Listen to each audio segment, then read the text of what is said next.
Today, we are joined by Will McLean Greeley, a distinguished author with a passion for American history, politics, and birds, to discuss his new book, A Connecticut Yankee Goes to Washington, Senator George P. McLean, Birdman of the Senate. And we will explore the life and legacy of that particular senator whose work established lasting legal protections for birds.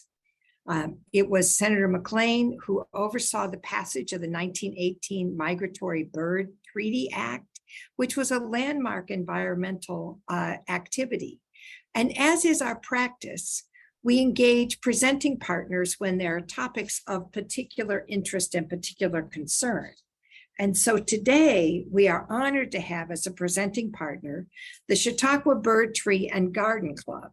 And so to tell us about what is that and why have they chosen to be with us, we have the current president of the Chautauqua Bird Tree and Garden Club, Leslie Rangillian. Leslie. Thanks, Jane. Thanks for reaching out to us to co-sponsor this event. This is right in line with our mission. The Chautauqua Bird Tree and Garden Club was founded in 1913 as the Chautauqua Bird and Tree Club, which Jane pointed out was 5 years before the Migratory Bird Treaty Act. So this group has been into this for quite a while. In fact, our first mission statement was to cultivate national and international cooperation in all work for conservation, and they chose to put a capital C there, with a special regard to the preservation and increase of bird life. One of our early presidents was Mina Miller Edison, wife of Thomas Edison, and our club has been very active for well over 100 years. We now put on programming, 100 programs each summer in person for about 4,000 people visiting the Chautauqua Institution. We're separate from the Chautauqua Institution, but work in close partnership with them. I hope that if you have the chance to visit Chautauqua, that you'll be able to attend one of our events. And I'm so looking forward to hearing from Will and the bird and all about the Birdman of the Senate. Thank you, Jane, for this opportunity. Thank you, Leslie. Thank you for being with us. And thank you to all the Chautauquans who are on watching the program. Today, let me tell you about our speaker. This author, Will McLean Greeley, grew up in Western Michigan. He grew up with a passion for American history, for politics, and for birds. He earned his bachelor's degree in political science from my alma mater, the University of Michigan, and then a master's degree from Michigan in business administration, in archives administration. And after retiring from a 35-year research and writing journey, he entered a brand new journey, which is to learn about his great-great-uncle, George P. McLean, and his legacy. Will has taken the responsibility to tell the story of his ancestor in the context of his 45-year career, marked by many acts of reform during a time of widespread corruption and political instability. And so we are fascinated to hear, what did you learn as you wrote A Connecticut Yankee Goes to Washington? Take it away, Will. Well, thank you very much for that wonderful introduction, Jane and Leslie. And Samuel, thank you so much for coordinating this event. You know, I feel a little bit like the first day of school. Remember in elementary, middle school, high school, that feeling of excitement and anticipation. I'm just thrilled to be able to interact with people in our nation's capital, because that was where George P. McLean spent 18 years in the U.S. Senate from 1911 to 1929. I want to share with you a perspective about my book. It's a review from Professor Michael Cullinan from Dickinson State University, who heads up the Theodore Roosevelt Studies Program. And I think it'll resonate with you at the Capitol Historical Society. He says, one of the tragedies of American politics is that we focus so much on presidents, and even then, only the most charismatic. Lost to posterity are the state legislators, the governors, and the congresspeople that have shaped the American experience. This biography reminds us of Senator George P. McLean and the politics behind the progressive movements of Roosevelt and La Follette, the crucible of World War I, and the irrational exuberance of the Roaring Twenties. So I wanted to share that with you because that has been on my mind in the sense that I love our U.S. presidents. I think 20 years ago, I said I was going to read a biography on every single one. And this summer, I read one on John Quincy Adams, who was one of the few that I had not read. But I think lost in our focus on presidents is this very rich understanding of politics by examining the contributions of people in Congress. And that's really what my book is about in many ways. Now, I do highlight the 5 U.S. presidents that McLean worked with and advised while he was in the Senate. And I think you'll learn a great deal about our presidents from the standpoint of how they interact with Congress. But the focus is on the congressional part of our government. And I know that will hopefully resonate with you because that's really part of your mission. So this has been a 4-year research and writing journey. I began in 2018 on the 100th anniversary of the 1918 Migratory Bird Treaty Act. There was a considerable amount of news coverage that year on this 100th anniversary celebration about the MBTA, as I'll be referring to it. Some writers called it America's first and most important environmental conservation legislation. Others highlighted George P. McLean's leadership role in overseeing its passage. One conservationist said that the MBTA has saved millions, if not billions, of birds from needless killing, and very likely prevented the extinction of many bird species. But this news coverage triggered nagging questions that I've had about George P. McLean for virtually my whole life. My middle name is McLean. He's my great-great-uncle. And I've always wanted to learn more about him, to understand the arc of his life and how the MBTA fit into it. And so I began this research and writing journey, some 300 sources, and with the assistance of my publisher, the Rochester Institute of Technology Press, I've uncovered a fascinating story of a life well lived. Now I'm going to begin with some overarching themes from my book that I'll be further developing as we go along. First of all, it's never easy to lead change. Maybe some of you know that firsthand from your work in Washington, D.C., with the various jobs that you have. It's never easy to lead change. Secondly, it takes a special kind of person to effectively lead change. Dictators or bullies never really work, particularly in our country. And George P. McLean, I'll be asserting, was a gifted leader of change. I'm going to be talking today to share with you why I think he was the right person at the right time, in the right place to do the right thing for conservation and for birds in particular. Now, there's a long-standing debate. Are leaders born or are they made? For the most part, I think it's a combination. But in George P. McLean's part, he was definitely made as a leader. He was not born into wealth or privilege. He was born on a subsistence farm in 1857 in rural Connecticut. His mother made much of his clothing. And when he arrived at Hartford Public High School, he was bullied for the clothing that he wore. But in time, he gained the respect of many of his antagonists who came to view him as the brainiest member of his class.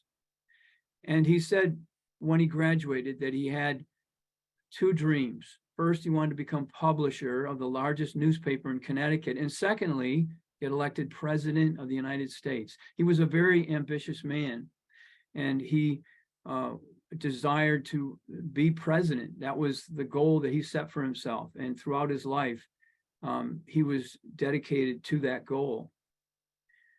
Well, I'm going to show you what key experiences he had that fashioned him into be this effective progressive era reformer, resulting in the Migratory Bird Treaty Act. There were three key life experiences that I'll be talking about that prepared and equipped him for this leadership role he took on at the age of 61 when this legislation passed in 1918. But first, I want to move to the center of our story and talk a little bit about birds. Now, why is it important to protect birds? Well, they are an instrumental part of our ecosystem. They eat tons of insects and rodents, and they're really truly the canaries in the coal mine. If something's wrong with bird populations, there's something very likely wrong with our entire ecosystem. Now, it is said that 1 out of 5 people consider themselves bird watchers. But I believe the people who care about birds and who even love birds is far more than 1 out of 5 people. For instance, my wife, who is not a bird watcher. She doesn't own a pair of binoculars. She doesn't keep a life list. But when we're on doing walks and we come across birds like the scarlet tanager, she's as thrilled as I am to see the beautiful species of birds that are in nature. When we saw our first set of toucans in Costa Rica, she was equally thrilled.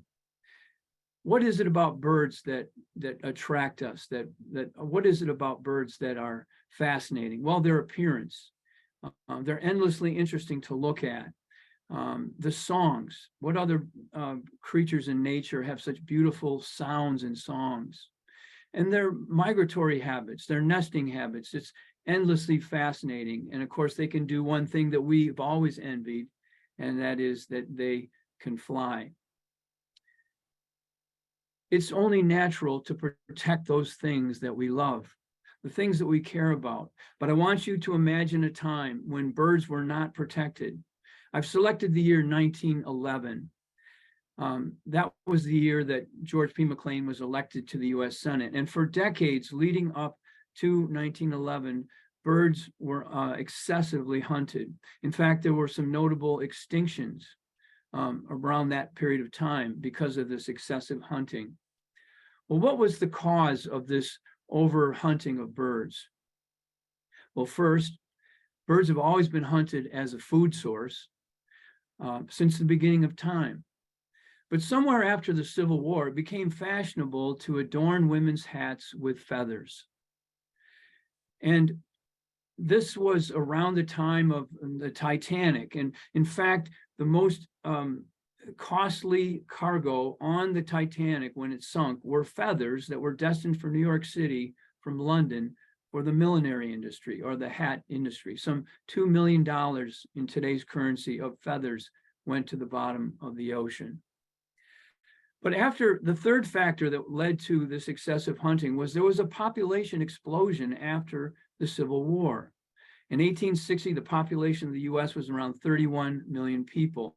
But by 1900, that had increased to 72 million. And so there were simply more mouths to feed, more heads to put hats on. And hunters responded in kind to overhunt bird species. But perhaps the most significant factor that drove this excessive hunting was around 1890 with the advent of the automatic or pump shotgun. Hunters were now killing machines, and the level of hunting went from hundreds of thousands of birds a year to millions to tens of millions. And perhaps the most insidious part of this whole situation was that as the population of birds declined, the price of them went up, which only encouraged more hunting.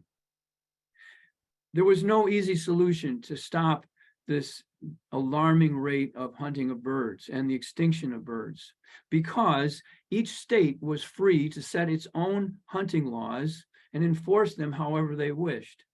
For instance, the state of Missouri had one hunting law in the late 1800s, and that was you couldn't hunt on Sunday. Otherwise, you could hunt whatever you wanted, however much, wherever you wanted, and whenever. And the spring hunting season became very popular in Missouri and elsewhere, as wealthy business people would come to these hunting lodges. And it was almost like a stock pond as birds were nesting and incubating eggs. And this was a time when many of these hunters came out and excessively hunted with very little regulation or oversight. And so many birds went extinct: the passenger pigeon, the Carolina parakeet. We had our own endemic parrot in the US at one time, and many more were on the verge of extinction: the snowy egret, the wood duck, the trumpeter swan, the whooping crane, the flamingo, birds that were being killed to adorn hats and other clothing. So this was the situation facing legislators in Congress around 1911, was out of control hunting, and no easy solution, because it was the state's role to set their own hunting laws and enforce them however they wanted. So I mentioned I was going to talk about 3 life experiences that prepared McLean in his time in the Senate to become an effective leader of change. The first life experience was his career as a lawyer. When McLean graduated from high school, he first became a reporter for a newspaper to satisfy his journalistic ambitions. But it was there that he met many influential politicians covering them for his newspaper, and they mentored McLean. They saw in him great promise as a future politician. And so they encouraged him first to study the law. So McLean apprenticed at a leading law firm in Hartford, Connecticut, and he then started his own law firm after 6 years with his firm. And McLean had many leading clients in Connecticut, like Aetna Insurance, the New Haven Railroad, AT&T, a new startup company that was proliferating the installations of telephones and telephone wires throughout New England. But then McLean was named U.S. Attorney for Connecticut at the age of 30. And so his knowledge of law now deepened in terms of being a prosecutor, as well as having been a lawyer for his own firm. And then he had a 2-year assignment to revise all of Connecticut's statutes. And I mention this because later in life, his knowledge of the law was critically important in devising the solution to pass the Migratory Bird Treaty Act. The second life experience that McLean had that was important in preparing him for his leadership was his early career as a reform-minded politician. He was elected to the Connecticut General Assembly at age 25, and he soon took on the very corrupt practice of how pardons were granted to the imprisoned. This was a very corrupt practice in Connecticut. The legislature granted pardons, not the governor. And they had these circus-like hearings where they would grant pardons to people, often in exchange for favors or for bribery. And so McLean set out to reform the system of granting pardons, and it resulted in the Connecticut Board of Pardons, a 9-member commission, including the governor for the first time, several state Supreme Court justices and lay people that had to unanimously vote for pardons to the imprisoned. Well, this was a significant end of corruption in one area of state government and put McLean on the map as a potential politician for the future. And this and other jobs that he held were really stepping stones, though, to the summit of his early political career, and that was to run for governor of Connecticut. And he was elected in 1900 at the age of 43. And in his inaugural address, he surprised many people by outlining a bold reform plan for the state of Connecticut. It consisted of 4 main goals, and this is now the progressive era that we were entering in the US. He called for women's suffrage, surprisingly, as an experiment just at the municipal and local level. Free textbooks for public school students he called for. Massive tax reform, including a tax on moneyed corporations. And these reforms made him very unpopular with the leaders of his party. McLean was a Republican, and they didn't see him as such a political reformer. But when it came to his fourth area of reform, they became very harsh opponents of McLean, even his mentors and early backers. McLean called for the reapportionment of representation in the Connecticut legislature. Now, he was actually 60 years ahead of his time.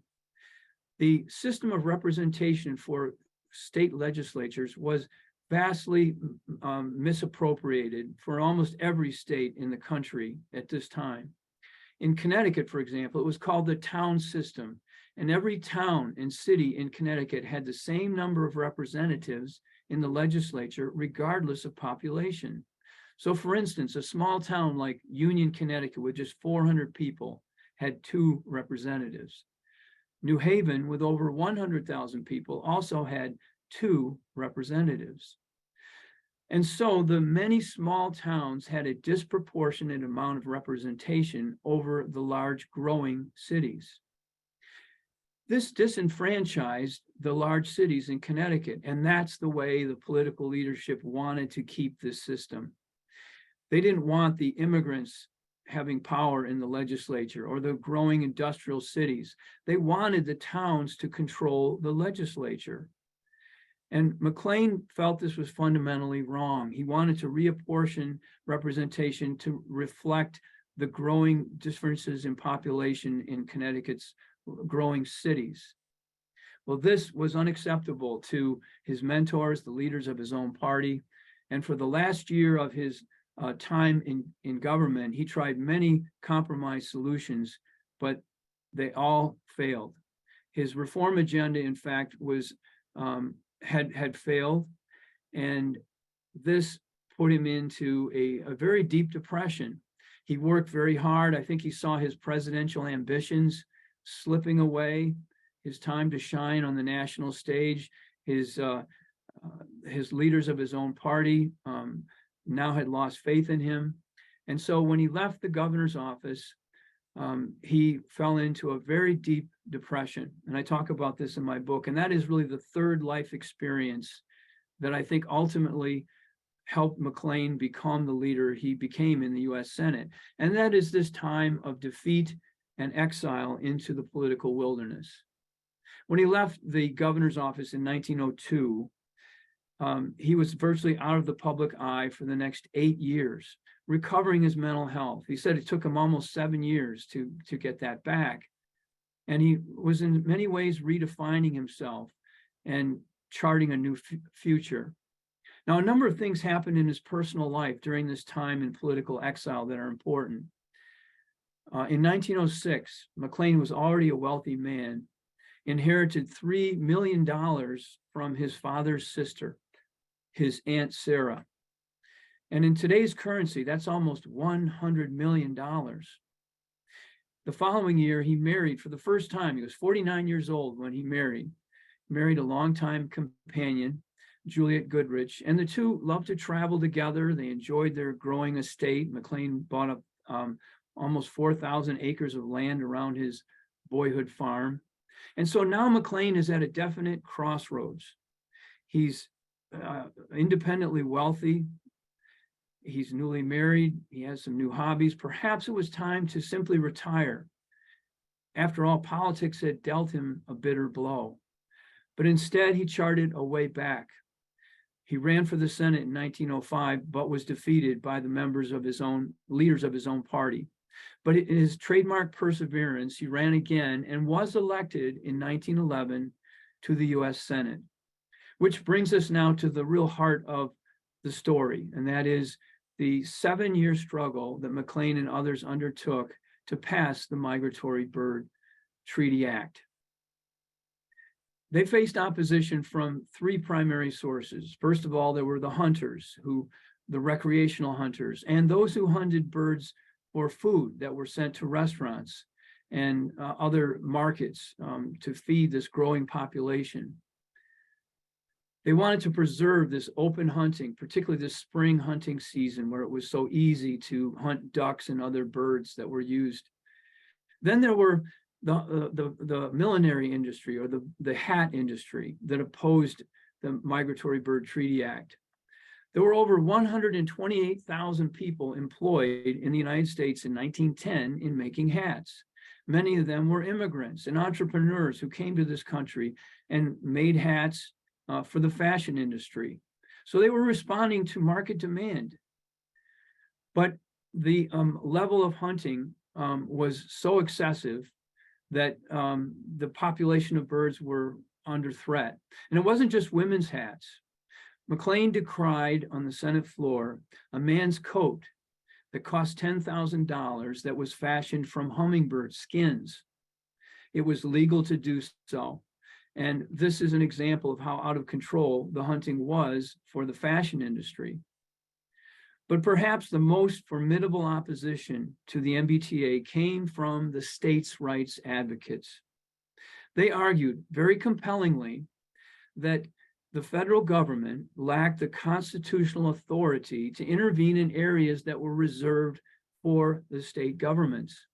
And this is really at the heart of the challenge that McLean and others faced to pass the MBTA. And in my book, I show how he took all of that legal acumen and skill that he learned over many years, along with others, to come up with the solution to pass this federal legislation and provide this watchdog role for the federal government over this important area of regulating hunting in the states. So I'd like to recap these three life experiences that McLean had and comment on how I think they add reader interest for you. First, his early career in the law. It's fascinating to me how someone emerges from absolute anonymity like McLean did to eventual national notoriety. How is this done? It's really the American dream writ large in terms of a rags to riches story. And I think most people enjoy reading these rags to riches story to see how someone can emerge from obscurity to notoriety. The second life experience was McLean's career as a reform-minded politician. He lived during a time of massive change that's, I think, underappreciated in our knowledge about history. There was tremendous industrialization, population growth, wealth expansion. But at the same time, this was the best of times, but also the worst of times. A number of social, economic, political, and environmental problems resulted from this runaway growth. And it was progressive reformers like McLean and others who wanted to right these wrongs that were created by this runaway growth. I believe many of us know a good deal about the Civil War, but then we fast forward to World War II, and we omit and gloss over this very rich time in American history between the Civil War and World War II. That's really the sweet spot of my book, and I think you will find this a fascinating time in history of reform and change. The third life experience McLean had was his time of defeat and exile. On one level, my book is the inspiring story of how someone learned from his mistakes and his failures, who emerged from a very dark period in his life, fighting depression, and came into his most fruitful time.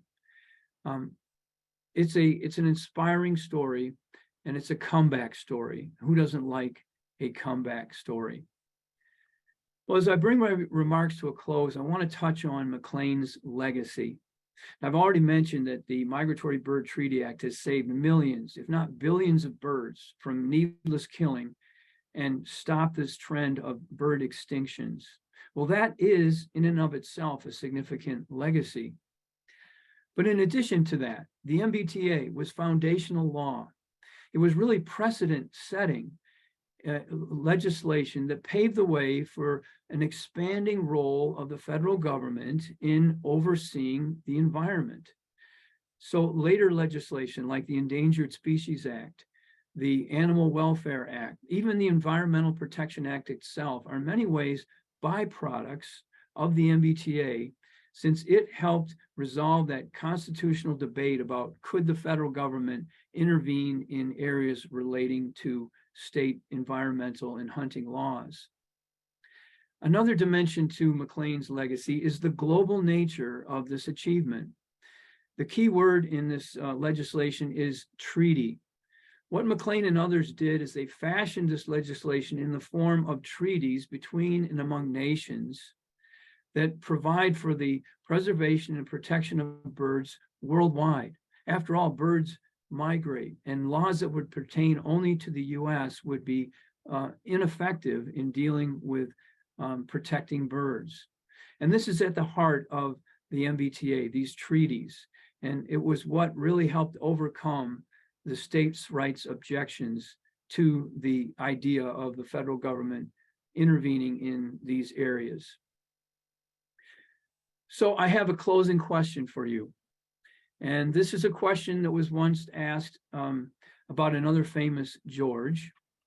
And the question is, what would the world have been like if George P. McLean had never been born? And that other famous George is, as you may know, George Bailey from the movie It's a Wonderful Life, where a person is able to see what life would be like if they had never been born. Well, what would it have been like if McLean had never been born? Well, I think eventually some form of bird protection legislation would have been passed. But when and to what extent? McLean was really the indispensable figure in bird protection. The skills that he developed over time were critically important in passing this legislation. First of all, he learned urgency and a sense of how to communicate vision. He rallied the Senate and the Congress to the cause of federal protection of birds. His maiden speech in the US Senate was on the topic of bird protection. Secondly, McLean had learned how to overcome obstacles and to show flexibility and adaptability in the face of opposition to change. He learned this the hard way as governor of Connecticut. The legislation morphed and changed over a 7-year period to respond to the very legitimate objections people had, particularly these constitutional objections to the MBTA. McLean had also learned how to build coalitions that are so fundamentally important in leading change. Change starts small, but ultimately you need critical mass to be successful. He held some very visible public hearings where he invited Audubon societies, conservation groups, business leaders like Henry Ford, gun manufacturers. He enlisted their support in passing this legislation. But perhaps the most important coalition he built, his closest ally, was then President Woodrow Wilson. Now, Wilson was a Democrat, McLean a Republican.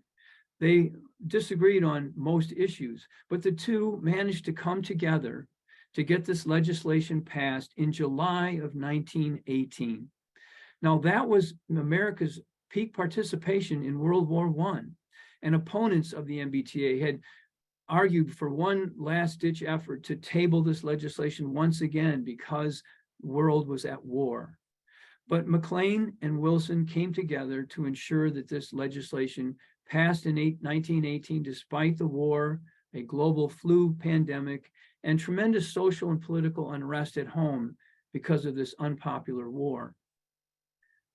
I believe that the window was closing on this era of reform around 1918. And that if McLean and Wilson hadn't come together to get this legislation passed, it could have been delayed for decades to come. We were entering the 1920s, this time of peace and prosperity and very limited federal government action. And had it not been signed in 1918, it could have been tabled throughout the 1920s. And this was followed by the 1930s, a time of tremendous economic depression. And once again, the idea of bird protection could have taken the back burner to more pressing issues and could have been further neglected throughout the 1930s. And so in closing, I believe that our world is a better place, in part because George P. McLean didn't quit after that very turbulent time as a reform-minded governor. But instead, he found a way back into politics in this time in the US Senate, where along with many others, he helped stop the killing of some of God's most beautiful creations. and put in place lasting legal protections for birds that we still benefit from and enjoy today. Thank you. That concludes my prepared remarks. Well, what a great story of resilience and accomplishment. I noticed that you didn't flip through the slides. Do you want to just quickly flip through the slides, or shall we just go right to questions? I think we can just go right on to questions. I think I had a little bit of a technical glitch. My personal assistant wasn't able to be with me today to help me through that. We understand. You know, technology, can't live with it, can't live without it. So let's talk about, you know, one of the questions that we had is, I mean, at what point in your life did you become aware of Senator McLean as your family ancestor? Was that something that, you know, you grew up hearing about, or Yes. Yeah, that's a great question, because my middle name is McLean, and I was at a family reunion where over a third of the people shared this middle name, from the oldest person there to the very youngest.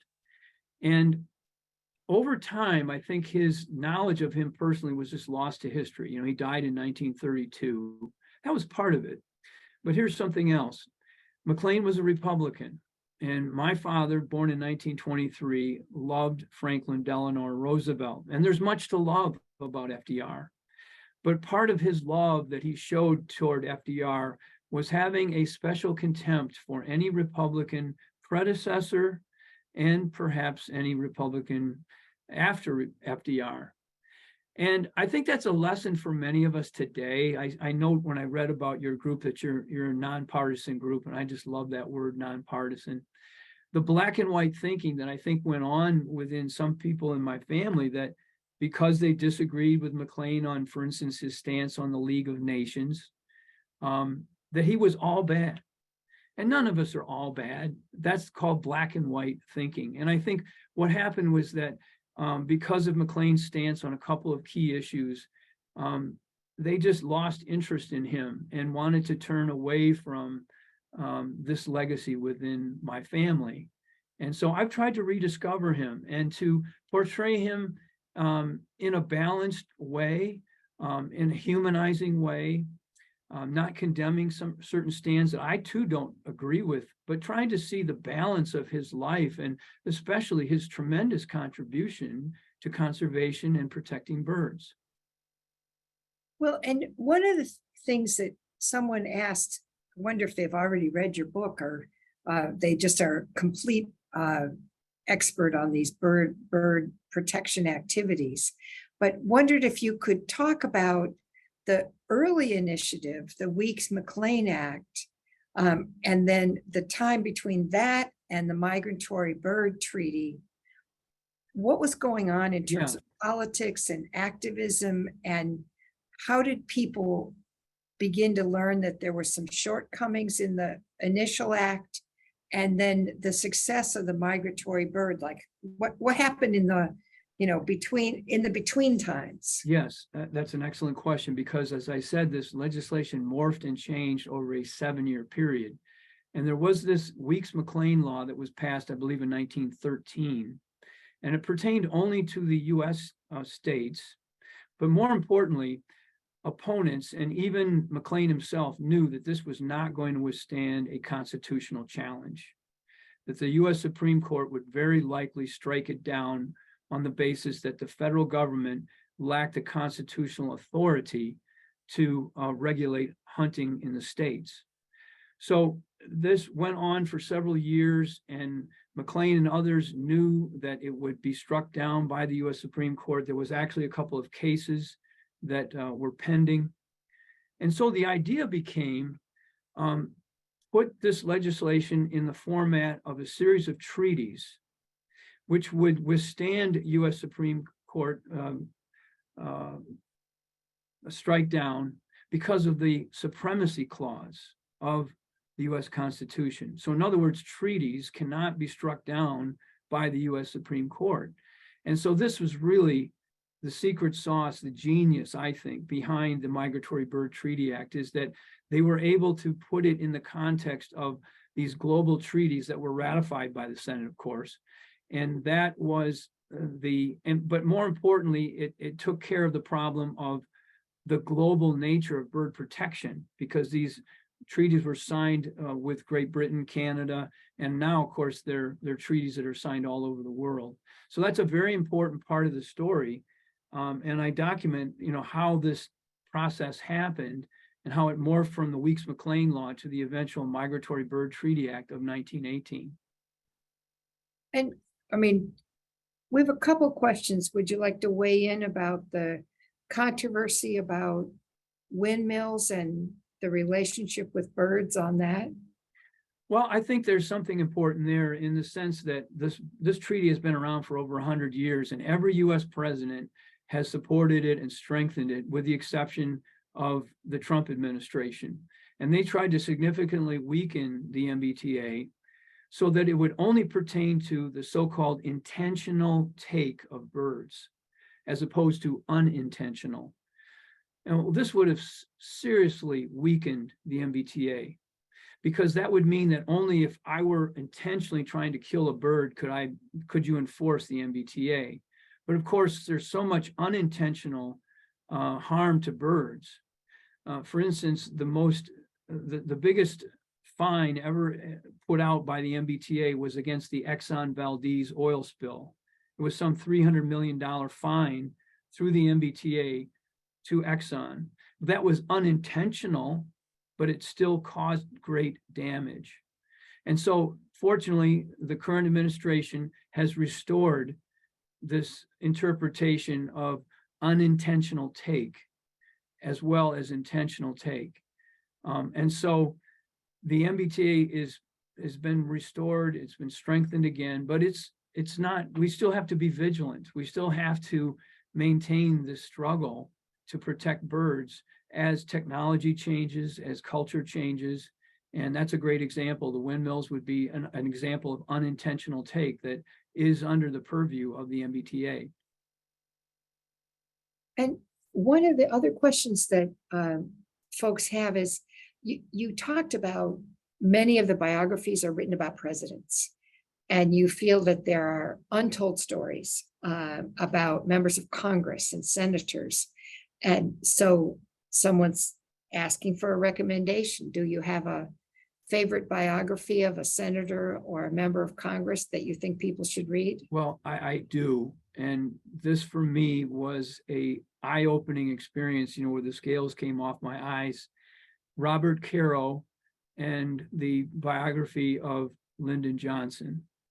I resisted for so many years to read that book because Lyndon Johnson's not a personal hero of mine, but that's not the point. It's understanding who he was and seeing that despite his massive flaws, he had tremendous talent and he did some very important things, primarily the civil rights legislation in the early mid 1960s after Kennedy was assassinated. It's a 4-volume series, soon to be 5 if Carol lives long enough. But it's a great work about showing the importance of Congress, the interaction with culture, with the presidency. And I think it's a fundamentally tremendous book. If you haven't read it, please start it and give it 100 pages and you might become addicted like I am. I'm waiting for volume 5, praying that Carol is able to complete this work, because it just gives you, I think a good biographer doesn't seek to condemn their subject. They seek to understand the person, not to put them on a pedestal, but to understand why they took the views that they did, how culture interacted with the positions that they had, and to give us insights into why things happened instead of simply condemning or making them too heroic. And I think that's what Caro does in that particular book, a series of books that he's written. And as we look forward, how has the Migratory Bird Act remained relevant over the 100 years since it's passed? Well, I mentioned that it was really ushered in this era of federal government taking on this watchdog role that we now all take for granted today. But this was a revolutionary concept that the federal government could be a watchdog and, importantly, enforce these laws. I mean, one of the dilemmas of the progressive era was that you could pass laws to create social and economic change, but unless they could be enforced, they were useless. And so I think one of the big legacies of the Migratory Bird Treaty Act is it has brought into being this idea that the federal government plays a very important role in overseeing our environment. Secondly, I think this is a great example of bipartisan achievement. Many of our greatest laws that have been passed were done so in a bipartisan fashion. I mentioned the Civil Rights Act and the Voting Rights Act of the 1960s. Lyndon Johnson told his fellow Southern senators it was time for change, and he was able to influence that for the good. Other legislation comes to mind that was bipartisan, and I think this too is an example of bipartisan achievement, and we can only hope that we can get there again. There are many national problems that we're plagued with that elude solution because of a lack of bipartisanship. And one of the things I've learned through this book is moderate personalities like McLean, independent thinkers who straddled issues and were able to show independence even within their own party, are critically important in terms of resolving serious national problems that we face. And does the Migratory Bird Treaty Act have to be renewed or renegotiated or on any kind of regular basis? Is there an opportunity for Congress to strengthen or weaken this landmark effort? Well, there's certainly chances for them to do that. There are some other proposals to strengthen it. The Migratory Bird Treaty Act itself has been amended many times. Other member nations coming on board. I think in many ways it's the regulatory interpretation of the law that has been so significant over the last 10 or 20 years and remains today in terms of weakening it. But it has been in place for over 100 years, and most people that I talk to believe that it is probably going to be in effect for another 100 years because it was so well designed and had withstood different challenges in the courts. And now with the regulatory issues being resolved, it's once again been restored. And the one other question that has come up in a couple other people is what, from your research and understanding of conservation, environmentalism, how do you reconcile the commitment to the environment and to the conservation of the earth with the potential damage that the windmills can do to the birds? How do you sort that out? Yeah, I think there has to be a thoughtful balance in terms of these competing interests. And that really gets to, I think, the people that are on the front lines implementing this. And one of the reasons I support organizations like the Audubon Society is that I think the devil is in the details, and that you need people who are policy experts who are committed to this as careers. This is their central focus within the Audubon Society and many other conservation groups. And there has to be a sorting out process. But I personally have a deep commitment to supporting the Audubon Society because I think they're so knowledgeable about these issues, and technology is constantly changing, and you need that level of expertise to represent birds and bird protection adequately. But we live in a pluralistic society, and eventually compromise and some form of moderate solutions to these problems usually emerges. But I personally weigh in on the idea that we need to strengthen the representation for birds through groups like Audubon Society and others to adequately represent their interests. And if you were going to say, what is the message you would like people to take from your book? You know, there was one thing to take. What would you want people to take? This issue of bipartisanship, I think, is very relevant to today. And I think it's worth exploring how it was achieved in the past as a way to see how we can recover it in the present and in the future. I believe that the country has been more polarized. The Civil War, obviously, was our most polarized time. And what I've come to realize is that McLean came a generation or two after the Civil War. And I think they had a commitment to bring the country together after this trauma of the Civil War. And that's one of the reasons why the progressive era was so successful in many ways of creating change. And I happen to believe that we might be in for that as well.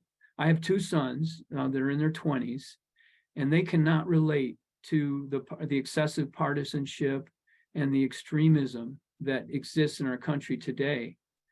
They can't relate to it. And these leaders that we have, they're completely out of touch to them. And I'm hopeful that they'll be like the generation that George P. McLean was coming out of the Civil War, that they're going to come out of this time that we're living through and say, how do we solve problems together? How do we avoid extremism? A thought that I've had that I didn't have before writing this book is that for the most part, we are attracted to things that are in moderation. When you take a shower, you don't want it to be 170 degrees and you don't want it to be 35 degrees. You want it right in the middle, about 100 to 110. When you're listening to music or the television, you don't want it to be at 75 decibels or whatever it is we're measuring, or 2. You want it in the 20s. But for some reason in politics, we're drawn to these extremes that we tend to avoid for the most part. And I see in McLean this kind of figure who was independent, who was able to move across different party lines, and who had a problem-solving mentality in the Congress. And I just hope and pray that we are headed for that, maybe in my kids' generation. I'd love a quick fix, I really would. But I think realistically, it might be a generational change that we need to get away from the excessive partisanship that we all live with and most of us don't want. Well, that is absolutely a very encouraging message. And in a lot of ways, that is the message of the Capitol Historical Society, where we identify times when Congress has come together. People who have widely different backgrounds, widely different beliefs, but are ultimately committed to trying to find common ground. And we certainly see that there's a need for that in the conversation about our environmental laws, because there are some who feel that we don't need to have the federal government is strong in the environmental laws. There are some who feel that the environmental laws are not strong enough, and that negotiation and that compromise is something that is really important as we move forward. So this is my last question for you. You've done this research, you've written this book, you're on a tour, you're telling the story of Senator McLean. Do you have plans for additional research? Is there a second book coming out that we should look for? As I said, Robert Caro has 5 volumes on Lyndon Johnson. You know, at this point, I invested so much blood and tears and sweat into this book, and I think the best books come out of that heart and that mindset. It was something I had to write. And if someday I come up with that same feeling and same desire, I will write a second book. But just like I think the best created things come out of someone's heart and a need to write, I don't think I would want to write a book just simply to write a book. It would have to be a passion project like this for me to do this again. I just feel so strongly that this person's story needs to be told, and that maybe just one book is enough.